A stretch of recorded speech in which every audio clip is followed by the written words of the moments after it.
Everyone, and a very good morning. So we are from tutorial 2 group 3. We'll be presenting on tutorial 9.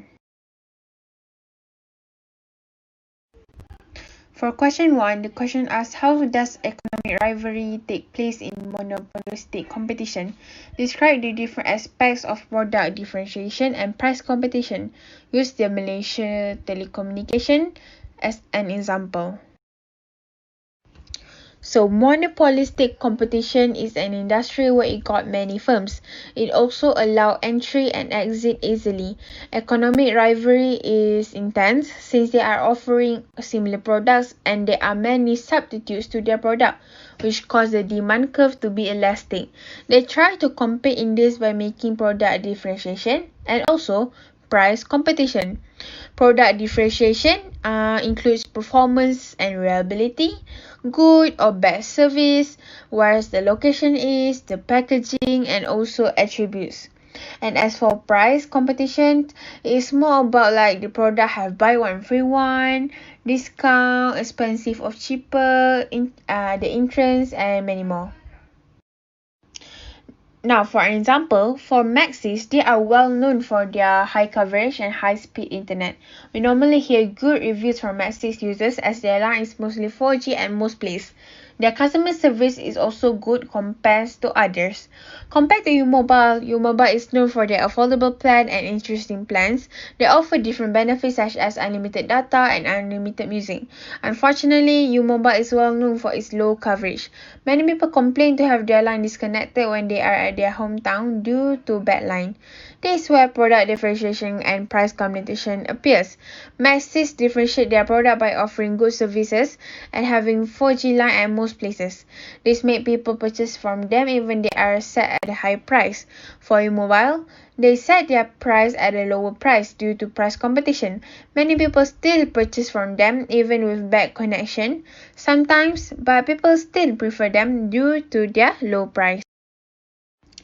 Question to ask, why do monopolistically competitive firms spend funds for product differentiation and advertising when this practice only adds to the firm's cost?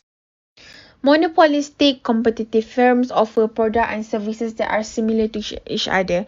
It is important for them to differentiate their product with others. Most of these firms spend funds for product differentiation and advertising to create a value for their product and also tell how their product is special compared to others. This is also to acquire some degree of market control. With this, they can also set and charge at a higher price. Advertising can also increase demand and also cause the demand elasticity to reduce.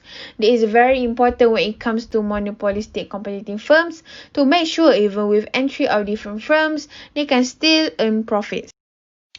Now, let's take a look on question 3 and fill in the table. For marginal cost, I get the answer by calculating the difference between the total cost. And as for marginal revenue, before that, I need to search for total revenue. I multiply the price and quantity, then I subtract the difference between the total revenue. And for profit, I minus total revenue with total cost and I get this answer. A as at which output level and at what price will firm produce in the short run, and what will be the total profit. B, what will happen to demand, price and profit in the long run, and how will the market adjust to achieve this. A firm will produce an output at marginal revenue is equals to marginal cost. In this case, it is at 15. When MR is equal to MC, the output level is at 5 and firm will produce it at the price of RM35 in the short run. The total profit is negative 10, which is a loss. In the long run, demand will decrease and it will affect on the decrease of price. With this happening, what market will do is that some firm will need to exit the market since they can't cover the cost anymore. With this exit of many firms will cause the supply curve to shift to the left. This will cause the market price to rise and economic loss will be lesser. This process will stop at when market price reach zero profit level.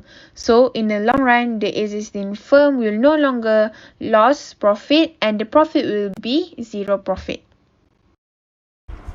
Question 4.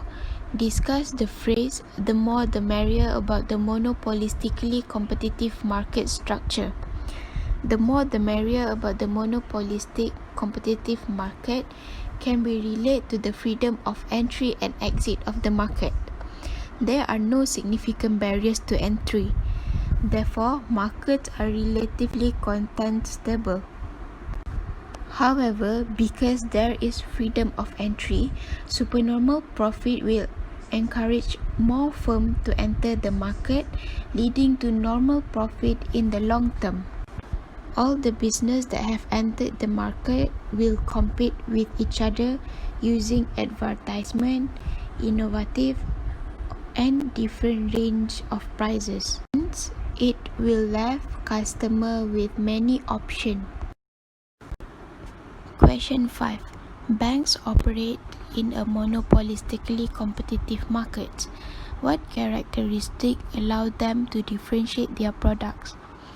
Monopolistic competition describes a common market structure in which firms have many competitors, but each one sells a slightly different product. Price maker. Each bank offers a unique percentage rate of return. It can be higher or lower than its rivals. The firm can set its own percentage and does not have to take it from the industry as a whole, though the industry price may be a guideline or become a constraint.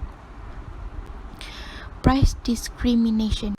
Since bank is operating in a monopolistic market where they can change the percentage of the service, price discrimination occurs when the company offers the same service to different buyers at different price or different percentage.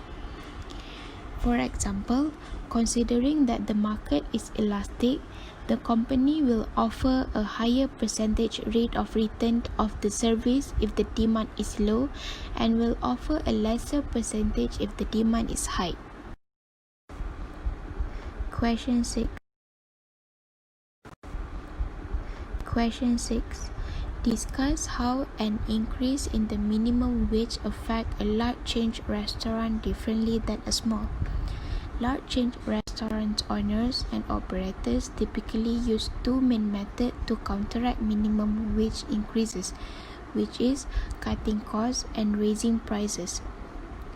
For cutting costs, reducing your expenses can balance out the profit losses that come with increasing pay, but it can become detrimental if it turns into cutting corners.